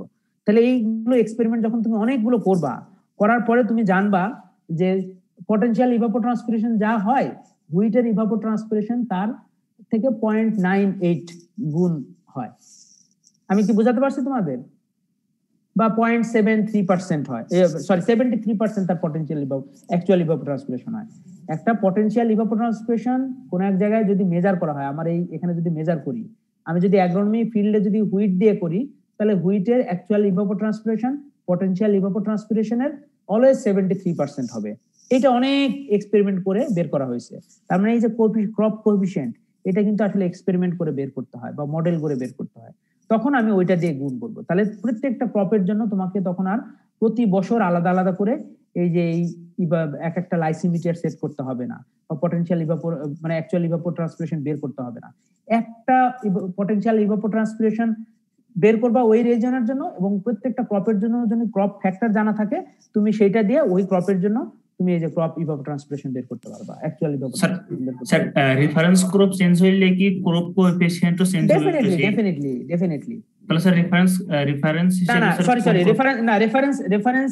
রেফারেন্স ক্রপ চেঞ্জ হবে না। রেফারেন্স ক্রপ আসলে তোমার সাধারণত ওই যে গ্রিন গ্রাস দেয়া করা হয়। রেফারেন্স ক্রপ চেঞ্জ হলে এটা হবে না। পটেনশিয়াল ইভাপোট্রান্সপিরেশন এটা ওই যে বললাম যে দেখো, এটা সাধারণত এই যে এইরকম গ্রিন গ্রাস দিয়ে করা হয়।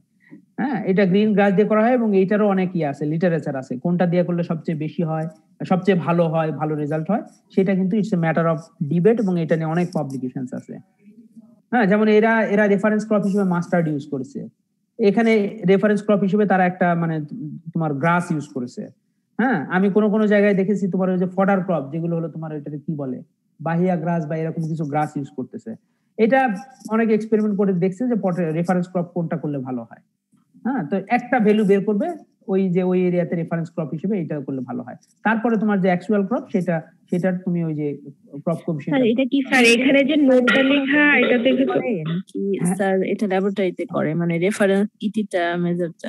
রেফারেন্স ইটিটা তো তোমার ওই যে ল্যাবরেটরি না, ওই যে ফিল্ডে করবে। ল্যাবরেটরি মানে এখানে ফিল্ড ল্যাবরেটরিতে, সোজা কথা, মাঠে যাবে না, এটা ফিল্ড ল্যাবরেটরিতে করতে হবে, লাইসিমিটার সেট করতে হবে। জি স্যার, বুঝতে পারছো? লাইসিমিটার সেট করে যে কোনো একটা ক্রপ দিয়া, গ্রিন গ্রাস হতে পারে বা যেটা দিয়ে ভালো হয় আর কি, যেটা দিয়ে ওই এরিয়াতে ভালো গ্রো করে বা রেফারেন্স আছে, সেইটা দিয়ে আসলে এখানে ক্রপ ইম্পর্টেন্ট না, ইম্পর্টেন্ট হলো যে আসলে কতটুকু ইভাপোট্রান্সপিরেশন হচ্ছে ওই গ্রাসের মাধ্যমে। তারপরে ওই লাইসিমিটারে মনে করো তুমি অনেকগুলো ক্রপ আনলা, তুমি রাইস আনলা, হুইট আনলা, মেইজ আনলা, সরগম আনলা, সেগুলোরও তুমি ইভাপোট্রান্সপিরেশন বের করবা। বের করে দেখবা যে ওই যে রেফারেন্স ক্রপ যেটা, সেইটা থেকে তোমার এই ইয়েতে কতটুকু কম বা বেশি হচ্ছে। তখন সেইটাকেই তুমি একটা ক্যালকুলেশন করে রেখে দিবা নোটে, যে যদি আমি হুইট করি, হুইটে আমার হলো 75% then the 75% of the reference crop, সরগমে 73% অফ দি রেফারেন্স ক্রপ। তখন তোমার প্রতি বছর আর ওই এক্সপেরিমেন্টটা করতে হবে না। তখন তুমি শুধুমাত্র ওই একটা স্টেশন থাকবে, ওয়েদার স্টেশন, যেখানে একটা লাইসিমিটার সেট করা থাকবে, যেখানে একটা গ্রাস দিয়ে তোমার পটেনশিয়াল ইভাপোট্রান্সপিরেশন বের করবে। তুমি জানো যে এই বছর পটেনশিয়াল ইভাপোট্রান্সপিরেশন এত, আমার ক্রপ হলো সরগম, কাজে সরগমের ক্রপ কোএফিশিয়েন্ট এত, তুমি জাস্ট গুণ করে দিয়ে বলে দিবা যে এই বছর আমার এখানে এই ফিল্ড থেকে অ্যাকচুয়াল ইভাপোট্রান্সপিরেশন এতটুকু হচ্ছে। বোঝা গেল এটা? একটু জটিল লাগতেছে না? জি স্যার, প্রথমে তাহলে অনেক এক্সপেরিমেন্ট করে নিতে হবে। হ্যাঁ, সবগুলো ক্রপের আগে রাইট, অনেক ক্রপের এক্সপেরিমেন্ট করে নিতে হবে। রাইট, অনেক এক্সপেরিমেন্ট করে নিতে হবে। করে নেওয়ার পরে এইটা করার জন্য তোমার লোক আছে, তারা এগুলো করার পরে কিন্তু পার্টিকুলার একটা রিজিয়নের জন্য ওই যে ক্রপ কোএফিশিয়েন্ট তারা বের করে রাখবে। স্যার এই সাইডে যে নোটটা দেওয়া for each crop there is, তার মানে তো বোঝা যাচ্ছে যে মানে আলাদা করে ক্রপ গুলা, মানে একটা ইন্ডিভিজুয়াল ক্রপের জন্য কেসিটা বের করাই আছে। সেটাই তো বলছি, কিন্তু এই করাটা তো তোমাকে করে নিতে হবে। করা আছে মানে কি, তুমি মনে করো আমাদের ময়মনসিংহ রিজিয়নে করা আছে, তোমার করার দরকার নাই, কিন্তু একবারও করা হয় নাই, তখন ওইগুলো প্রত্যেকটা ক্রপের জন্য আলাদা করে নিতে হবে আর কি, এক্সপেরিমেন্ট করে কেসি বের করে নিতে হবে। কিন্তু যদি করা থাকে তাহলে এটা ওভার দি ইয়ার্স তুমি এটা কিন্তু ইউজ করতে পারবা, অনেকদিন ইউজ করতে পারবা, যদি মেট্রোলজিক্যাল মেজর চেঞ্জ না হয়। এই জায়গাটাতে ক্লিয়ার হওয়া দরকার, তোমরা না বুঝলে আমাকে জিজ্ঞেস করো। জি স্যার, বুঝতে পেরেছি। হ্যাঁ, এটা কিন্তু ক্লিয়ার হতে হবে, এটা না বুঝলে কিন্তু হবে না। তার মানে আমার ক্রপ কোএফিশিয়েন্ট যদি জানা থাকে আর পটেনশিয়াল ইভাপোট্রান্সপিরেশন একটাই, কোন একটা স্টেশনে একটা ভ্যালু সে দেবে, যে এই রিজিয়নে, ময়মনসিংহ রিজিয়নে বা অথবা অ্যাগ্রোইকোলজিক্যাল জোন 9 এ আমাদের এই বছর বা এই মার্চ মাসে বা অথবা এই দিনে ইভাপোট্রান্সপিরেশন রেট এত। তুমি এখন জানা আছে তোমার ক্রপ কোএফিশিয়েন্ট, হয়তো আগে এক্সপেরিমেন্ট করে বের করে রেখেছে কেউ, ওই ক্রপ কোএফিশিয়েন্ট দিয়ে তখন তুমি গুণ করবা, তাহলে অ্যাকচুয়াল ইভাপোট্রান্সপিরেশনটা বের করবা। তাহলে অ্যাকচুয়াল ইভাপোট্রান্সপিরেশন যদি বের করা যায় তাহলে তো একটা পার্ট আমাদের হয়ে গেল এই যে এই ক্যালকুলেশনের টাইম প্লেসের অনুযায়ী ভেরিয়েবল না। কোনটা? কেসিটা অবশ্যই ভেরিয়েবল, এটা না কেসি ভেরিয়েবল হবে না, ইভাপোট্রান্সপিরেশন ভেরিয়েবল হবে। কেসি হলো ক্রপ টু ক্রপ ভেরি করবে, কিন্তু ইভাপোট্রান্সপিরেশন পটেনশিয়াল ইভাপোট্রান্সপিরেশন কিন্তু কম বেশি হবে। আজকে বাতাস বেশি, আজকে সানলাইট বেশি, আজকে বাতাস কম, আজকে হিউমিডিটি কম, এইটার উপর ভিত্তি করে রেগুলার চেঞ্জ হবে। কিন্তু কেসি যদি বারবার চেঞ্জ করে তাহলে তো এইটা করা যাবে না। একটা ক্রপের জন্য কেসি কনস্ট্যান্ট, একটা ক্রপের জন্য কেসি কনস্ট্যান্ট, কিন্তু তুমি মনে করো যে তুমি ইনব্রেড রাইস ইউজ করতেছো, লোকাল হুইট ইউজ করতে, সরি হুইট না, ভুট্টা ইউজ করতেছো, তুমি পরের দিন এসে তুমি হলো ইউজ করলা হাইব্রিড ভুট্টা ইউজ করলা। হাইব্রিড ভুট্টা আর তোমার হলো আমাদের যেটা হলো ওপেন পলিনেটেড ভুট্টা সম্পূর্ণ কিন্তু আলাদা তাদের মানে হাইব্রিড গুলো একেবারে রোবাস্ট হয়, তখন ওই কেসি কাজ নাও করতে পারে। তখন ভ্যারাইটি চেঞ্জ হলে স্যার কেসি ভ্যারাইটি চেঞ্জ হলে কেসি চেঞ্জ হতে পারে। তখন তুমি যদি মনে করো যে এই কেসি দিয়ে আমার কাজ হচ্ছে না, তখন ইউ ক্যান মানে এটা তুমি আবার এক্সপেরিমেন্ট সেট করে নতুন করে ওই ভ্যারাইটির জন্য অথবা ওই হাইব্রিডের জন্য তুমি আবার কেসি বের করতে পারো। আসলে যখন কেসিটা এস্টাবলিশ করা হয় মানে একটা পার্টিকুলার ক্রপের জন্য কেসিটা মানে বের করবে, তখন স্যার কেসির কি অনেকগুলা মান আসতে পারে না? কারণ যে মানে পোটেনশিয়াল মানে রেফারেন্স ইটি আর ক্রপ ইটি তো স্যার মানে ডিফারেন্ট হতে পারে কয়েকটা ডাটার মধ্যে। সেক্ষেত্রে যখন এটা বসায়া স্যার কেসিটা কিভাবে মেজার করা হয় এটা তো আমরা জানি না, ওইখানে রেফারেন্স ইটার ক্রপ ইটা আসবে কেন? হ্যাঁ আসতে পারে, অন্য কি প্রসিডিউর আছে এটা তো আমরা এখন আমরা জানি না। কেসি হলো কেসি তো আলাদা ভাবে মেজার করবে। আপনি তো বললেন স্যার এইটার মধ্যে স্যার ইটিসি বিভিন্ন সময়ে অনেকগুলো এক্সপেরিমেন্টে ডাটা নিয়ে তারপর স্যার এটার মধ্যে বসিয়ে স্যার কেসিটা মেজার করা হয় একটা পার্টিকুলার ক্রপের জন্য। না আমি বলি শোনো, ও তুমি যেটা বলছো ঠিকই বলতেছো, ওইটা আমি বুঝছি কনফিউশনটা কোন জায়গায়। এখানে এটা হলো আমি রেফারেন্স ক্রপ ইউজ করেছি, ঠিক আছে, এই যে এই লাইসিমিটারের মধ্যে এইটা হলো রেফারেন্স ক্রপ ইউজ করেছি। এখন তোমাকে আমি বলেছি ধরো এই ফিল্ডে তুমি ধরো আছে হুইট আছে বা ভুট্টা আছে, এখন এখান থেকে কতটুকু ইভাপোট্রান্সপিরেশন হচ্ছে।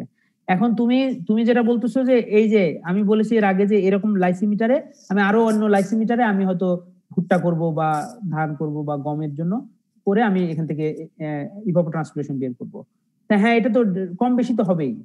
তো কম বেশি হলে সেটা তো তুমি মিন করবা। ধরো তুমি এইটা কোন ক্রপটাকে স্ট্যান্ডার্ড হিসেবে ধরা হবে পটেনশিয়াল মানে তোমার হলো পটেনশিয়াল ইভাপোট্রান্সপিরেশনের জন্য, এইটা কিন্তু আমি এখানে মাস্টার্ড দেখিয়েছি জন্যই মাস্টার্ড কিন্তু না, মাস্টার্ড যে হবে তা কিন্তু না, এটা অন্য যে কোনো ক্রপ হতে পারে। এটা কিন্তু তোমার হলো যারা হলো এগুলো নিয়ে ডিল করে বা এগুলো নিয়ে যারা পড়াশোনা করে তারা কিন্তু বলবে যে এইটা হলো বেস্ট ফর মেজারিং পটেনশিয়াল ইভাপোট্রান্সপিরেশন। সেই ক্রপটা তুমি আলাদা করে রাখো। সেটা সাধারণত বলা হয় সেটা গ্রিন গ্রাস, এরকম এই ফ্লাওয়ারিং কোনো প্ল্যান্ট না, জাস্ট গ্রিন গ্রাস, ঠিক আছে। তাহলে সেইটা দিয়ে তুমি পটেনশিয়াল ইভাপোট্রান্সপিরেশন বের করলা। এখন এই যে এরকম আরো লাইসিমিটারের মধ্যে তুমি মনে করো তুমি হুইটের ক্রপ কোএফিশিয়েন্ট বের করতে যাচ্ছ, তো তুমি তখন হুইট যখন দিবা তখন হুইটের কি এই যে এই স্ট্যান্ডার্ড যেটা সেটার মতো কি হবে ইভাপোট্রান্সপিরেশন?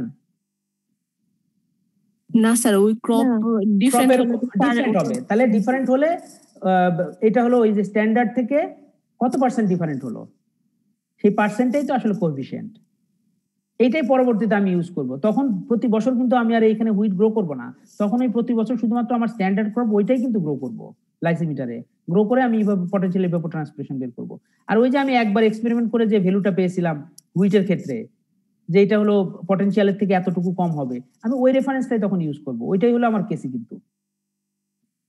জি স্যার, বুঝতে পেরেছি। মানে ডাটা যখন নিব তখন কেসি যদি মানে একটা মানের কাছাকাছি হবে বা এরকম হবে তখন ওটার মিন বের করে একটা কেসি অনেকগুলো বলে সেটা মিন বের করতে হবে, রাইট। সেটা তো স্ট্যান্ডার্ড প্রসিডিউর। তুমি যদি 10টা যদি প্লট করো সেখানে তুমি একটা মিন করবে না। আচ্ছা, তাহলে এটা হলো আমাদের আমরা তাহলে এখন ইভাপোট্রান্সপিরেশন আমরা বের করতে পারলাম। এখন একটু খেয়াল করে দেখো, এটা আমি এখানে খুব বেশি আমাদের আসলে তোমাদের পরের ক্লাস কার সয়েল সায়েন্স নাকি? আমি আসলে আমার শেষ করার সময় হয়ে গেছে, কিন্তু আমার আরো একটু সময় লাগতো মনে হচ্ছে। এখন কি করে দেখি 2 মিনিটে কতটুকু কভার করি। আচ্ছা, একটু খেয়াল করি, 2 মিনিট আছে 55 বাজতে। আচ্ছা, এটা হলো জাস্ট আমাদের বাংলাদেশের আসলে টেম্পারেচার এবং রেইনফল, এবং এইটাই যে পটেনশিয়াল ইভাপোট্রান্সপিরেশনের কোন একটা ডাটা কোন এক জায়গা থেকে যে ক্লার্ক ভদ্রলোক তারা এনভায়রনমেন্টাল সায়েন্সে পাবলিশ করেছে। আমার মনে হয় কোথাও এটা হয়তো পাবলিশ করেছে তারা। বরিশাল ডিস্ট্রিক্টের জন্য, ঠিক আছে? বরিশাল খুব প্রুন, তো ওই জন্য এখানে কিন্তু একটা তারা পটেনশিয়াল ইভাপোরেশন ট্রান্সপিরেশনের দেখো একটা কিন্তু তারা অলরেডি মেজার করে তারা এখানে কিন্তু একটা গ্রাফ তৈরি করেছে। আমি জাস্ট একটা পাবলিকেশন থেকে একটা জার্নাল থেকে আমি এখানে এটা করেছি। আচ্ছা, এবং খেয়াল করে দেখো এই পটেনশিয়াল ইভাপোট্রান্সপিরেশন কিন্তু আমাদের এই যে টেম্পারেচারের সাথে কিন্তু অনেকটা হয় আর কি, ভ্যারি করে। এখন ইন্টারেস্টিং জিনিস হলো যে আমাদের আমি জাস্ট এই যে রেইনফল এবং এই যে পটেনশিয়াল ইভাপোট্রান্সপিরেশন এই দুইটা ডাটাকে আমি সুপারসিড করেছি। দুইটা ডাটাকে সুপারসিড করলে ইন্টারেস্টিং একটা জিনিস দেখা যায় যে তুমি কোন জায়গায় ইরিগেশন বেশি দরকার হবে। খেয়াল করে দেখো, এটা হলো এই যে ব্লু কালার, এটা হলো রেইনফল আমি ওভার দি মান্থস, আর এই যে যেটা হলো রেড বা যেটা পিঙ্ক সেটা হলো তোমার পটেনশিয়াল ইভাপোট্রান্সপিরেশন। তাহলে এই জায়গাটাতে দেখো জানুয়ারি, ফেব্রুয়ারি, মার্চ এবং এপ্রিল মাসে পটেনশিয়াল ইভাপোট্রান্সপিরেশন রেইনফলের চেয়ে বেশি, তাই না? তার মানে এই জায়গাটা আমার কি হবে, একটা ড্রাউট কন্ডিশন কিন্তু তৈরি হওয়ার সম্ভাবনা আছে, যার ফলে এই জায়গায় ইরিগেশন দিতে হবে। এবং শেষের দিকে এসে কিন্তু এই যে নভেম্বর এবং ডিসেম্বর, তো এই সময়টাতে আসলে নভেম্বর ডিসেম্বর থেকে শুরু করে এপ্রিল পর্যন্ত কিন্তু আমাদের আসলে ড্রাউট প্রুন, এটা কিন্তু পটেনশিয়াল ইভাপোট্রান্সপিরেশন এবং রেইনফলের ডাটা থেকে কিন্তু এইভাবে করা যায়। এটা কিন্তু জাস্ট আমার ইরিগেশন স্কেজুলিং এর পার্ট না, আমার জাস্ট একটু মনে হলো যে এটা একটু দেখানো দরকার, এই জন্য আমি এটা শো করলাম। আর একটু ক্যালকুলেশন আছে, যে ক্যালকুলেশনটা তোমাদের প্র্যাকটিক্যাল ক্লাসেও করানোর কথা, কিন্তু আমি চাচ্ছিলাম আমার ক্লাসে আমি এখানেই করে দিই। আমি এখন আর ক্লাস এটা কন্টিনিউ করবো না, কারণ পরের ক্লাস আর এসে ওয়েট করবেন। আমি কোনো এক সময় তোমাদের ক্লাস শেষ হয়ে গেলে আমাকে তোমরা স্পেশাল একটা আমাকে 10 মিনিট বা 15 মিনিট টাইম দিও, আমি একটা লিঙ্ক পাঠাবো তোমাদের কাছে, তখন আমি এটা হয়তো টাচ করার চেষ্টা করবো, ঠিক আছে? পরের ক্লাসটা থেকে বুলবুল স্যার ক্লাস নেবেন। একটু দিয়ে দিতেন কোনগুলো? এই স্লাইডগুলো স্যার। স্লাইড না, আমি তোমাকে এগুলো হ্যান্ড আউট তৈরি করে দেবো, স্লাইড দেবো না, এটার একটা আলাদা হ্যান্ড আউট তৈরি করে তারপর দেবো, ঠিক আছে? সরি, আমি আসলে সময় কভার করতে পারলাম না। এটা আসলে সামনাসামনি অ্যাটেন্ডেন্সের লিংক এখন আমি দিচ্ছি। এটা সামনাসামনি হলে অনেক আসলে হয়, কিন্তু হয়ে উঠলো না আর কি, সময় হয়ে উঠলো না। আরো একটা ক্লাস লাগতো মনে হচ্ছে, আরো একটা ক্লাস না, আসলে কয়েক মিনিট শর্ট কাটলো। অ্যাটেন্ডেন্সের আসসালামু আলাইকুম স্যার। ওয়ালাইকুম আসসালাম। চ্যাট বক্সে দিয়ে দিচ্ছি আমি।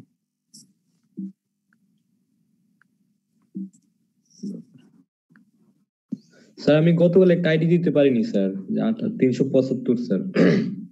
আইডি তো না, তুমি গুগল ফর্মে করোনি? স্যার করছিলাম স্যার, এক্সাক্ট 12টার দিকে আমি ট্রাই করছিলাম, কিন্তু অনেক ক্যাপচা আসতেছিল, বারবার বলতেছিল ভেরিফাই করো, মানে এইরকম টার্মটা আসতেছিল, পরে আমি স্যার ফর্মটা ফিল আপ করতে পারিনি স্যার। আচ্ছা দেখো, এখন দিলাম, দেখো যে এটা ফিল আপ করো সবাই। স্যার আমার গতকালের আইডিটা স্যার। গতকালের আইডি তুমি আমার সাথে পরে যোগাযোগ করো। লগইন করা লাগবে আইডি দেওয়ার জন্য গুগলে। না, লগইন লাগবে না তো। তাহলে তো স্যার লগইন তো করা লাগে না, তোমাদের অলরেডি রেসপন্স আসা শুরু করছে, লগইন করা লাগবে না তো। অলরেডি 2টা পেয়ে গেছি, 5 জন।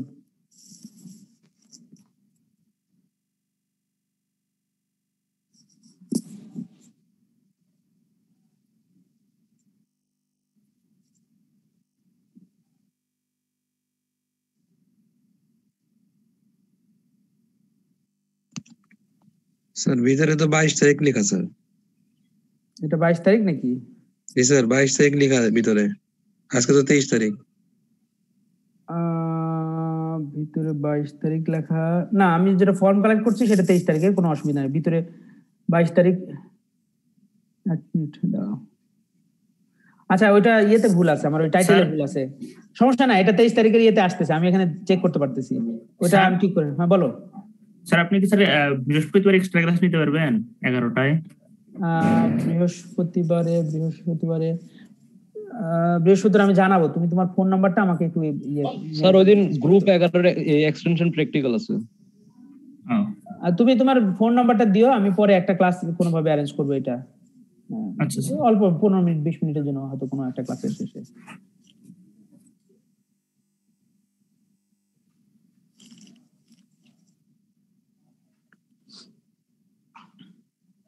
আর পরে স্যার আসলে আমি তাকে করে দিচ্ছি। কোন স্যার আসবেন কাছে জানো নাকি? রাশিদুল স্যার আসবেন প্যাথোলজির। রাশিদুল স্যার, আচ্ছা স্যার এখনো আসেন নাই, আসলে আমি ওনাকে হোস্ট করে দেব। আপনি বের হয়ে গেলে আচ্ছা আমি বের হয়ে গেলে কি তোমাদের অ্যাটেন্ডেন্সে সমস্যা হয়? না স্যার, তোমাদের ফর্ম তো লিংক তো পেয়ে গেছো তাই না? আচ্ছা তাহলে আমি লিভ করতেছি। হ্যাঁ, অনেক ধন্যবাদ সবাইকে, ভালো থেকো সবাই।